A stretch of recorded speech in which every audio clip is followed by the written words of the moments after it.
Хватит. Здорово. Анатолий. Мы с тобой не виделись 4 года. Нет, не 4 года. 2018, лето. Значит, 3,5 примерно. 3,5. Плюс-минус. Алексей, начнем с самого главного. Вот Интересно. ты попал в ЮОЛ. Какие твои ощущения? Как Team Just, только лучше, или что? Да не, много изменилось как в регионе за это время, правильно? Так и с самой организацией. И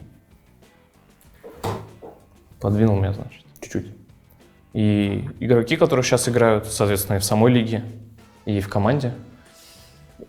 Не сказал бы, что какие-то прям особенные чувства, да, но я знаю, что это хорошая организация, верно.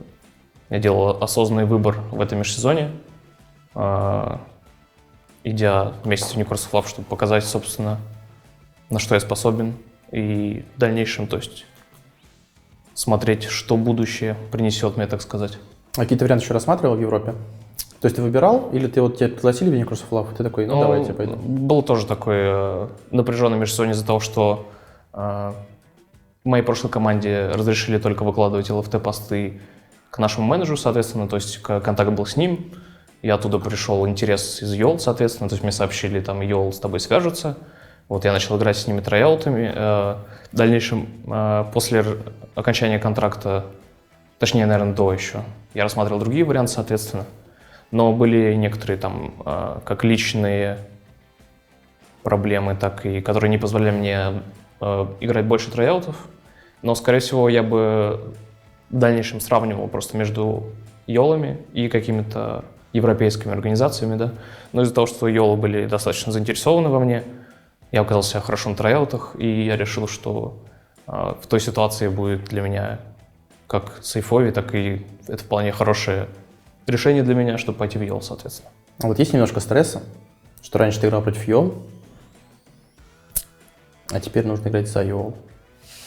Ну, пока нет. Но стресс всегда приходит перед какими-то ответственными играми, либо просто компетитив играми. Так что сейчас пока налаживается рабочий процесс, надеюсь, что мы будем импровиться и дальше показывать. Наверное, стресса особого нет. Интересно будет следить за ребятами, которые сейчас в Европе играют, да. Интересно, что будет там происходить через один наш сплит. А так вполне, не знаю, пока рабочий процесс, пока не ощущается, наверное, когда будут официальные игры, всегда какой-то мандраж приходит, наверное, каждому игроку. На данный момент пока нет. Доволен составом? Да, вполне. Я думаю, понятно, что-то могло быть лучше, что-то могло быть хуже, но в целом то, что мы собрали, я думаю, это очень работоспособный состав, особенно если мы ожидаем, что мы будем на буткемпе там все время, да, я думаю, у нас вполне дружный коллектив, который работоспособен и готов сражаться друг с другом в одно и то же время. Я думаю, это как раз в долгую и приносит свои дивиденды в целом. То есть именно какая-то сплоченность, понимание, что мы играем друг за друга, обычно помогает в ответственный момент, по крайней мере. Кстати, это уже, получается, наверное, твой 4-й сплит с Шиганари, с Лексусом. С Лексусом, наверное, даже 5-й. Да. А Шиганари, наверное, будет 4-й уже. Угу. Еще не устал от ребят? Это все пробуйте, но пробуйте в разных комбинациях вместе поиграть. Ну, я бы не сказал, что есть усталость какая-то. Прошлый сплит мы никто не играл вместе, да. Ребята тоже поменялись, я тоже поменялся в какой-то степени. Поэтому сейчас мы новые мы, да, и в очередной раз, да, мы хотим выйти на международную арену, соответственно, и показать себя там уже. Поэтому устал точно нет, с ребятами мы в хорошем контакте. Шиганари опять не получается пока на буткемпе быть, да, но с Лексусом у нас всегда были хорошие отношения, так же, как и с Нонхолли, Дунарс, новый член команды, поэтому его стоит узнать, но пока он просто выглядит как френдли гай, да, с которым тоже можно коммуницировать, разговаривать в игре и становиться лучше. А ты сказал коммуницировать. Английский язык. Ты, конечно, прошлый сплит, наверное, отыграл на английском, скорее всего. Да не, у меня в целом хороший уровень английского, я бы сказал. Скажи, что What's up? What's up? What's up?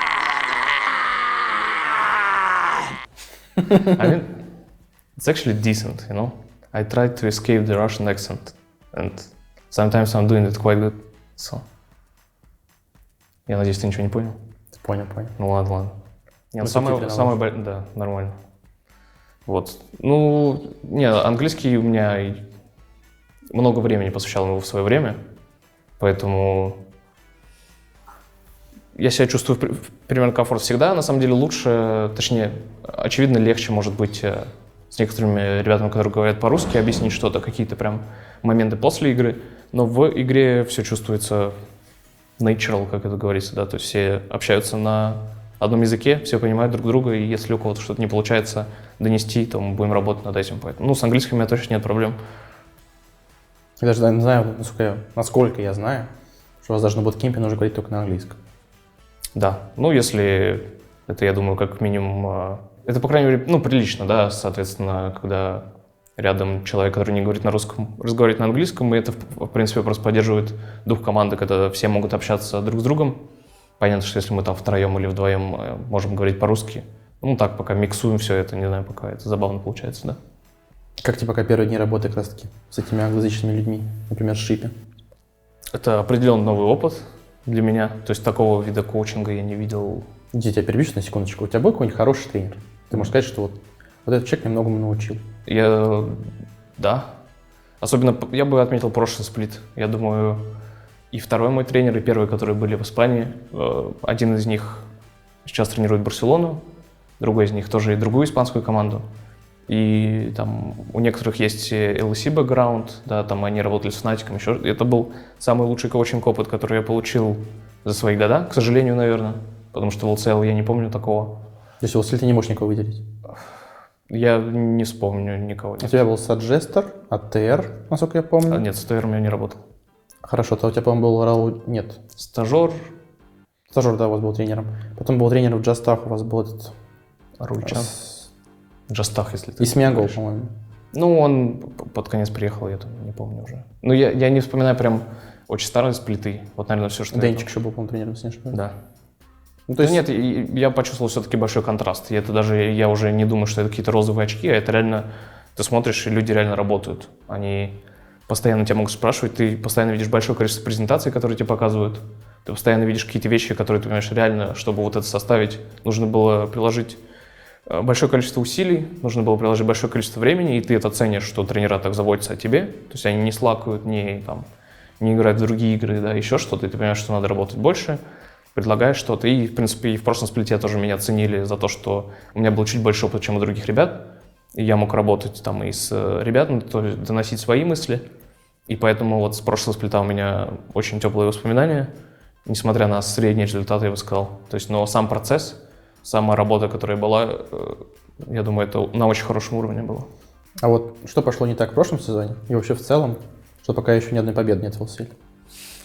Ну, если прошлый сезон взять, у нас была достаточно сильная команда, мы в какой-то момент у нас было 7 игр винстрика в регулярном сплите, несмотря на то, что мы начали достаточно поздно тренироваться. Но механически, наверное, это был самый сильный состав, в котором я играл, я бы сказал.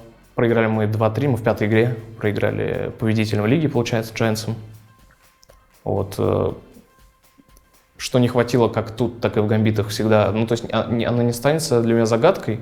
Я всегда могу найти какие-то пункты, что можно было сделать лучше мне, что могла сделать лучше команда, почему не сработало здесь, но это будет такой объемный текст, я бы сказал, поэтому надеюсь, и Шипи в этот раз тоже поможет нам всем достигнуть как раз первого места, и с этого начнется уже какая-то, знаешь, переверну эту страницу, где там второе, еще. Дальше первое. Дальше первое. Пока из зела не уйдешь, потом Да. уже не так важно. Ну да, нормально, я тоже так думаю. Ну хорошо, будем подходить к концу с тобой, потому что мы еще не раз с тобой поговорим еще много где, учитывая, что какого контента мы наснимали сегодня. Ладно, на руки уже пожали, давай еще раз пожмем. Да, можно еще разок. Ладно, ребят, спасибо большое, что смотрели. Впереди Спасибо. у нас еще много контента и так далее. Да, В следующий надеюсь. раз поговорим. А пока, Subscribe ребята, да, subscribe, на все вообще. комментики, там еще что-то, и мы скоро с вами снова увидимся. Пока, ребят.